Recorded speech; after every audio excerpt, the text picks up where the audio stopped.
How to reset a parent's password. Welcome to this guide on resetting a parent's password.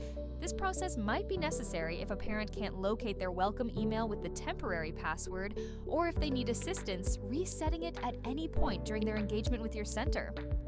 Parents can conveniently reset their passwords via their parent portal once logged in.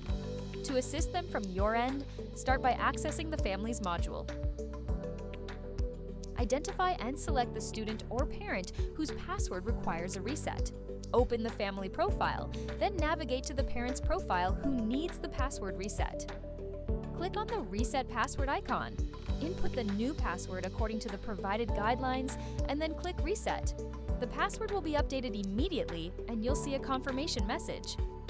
The parent can start using the new password right away. Ensure you note it down to share with the parent. Thank you for watching.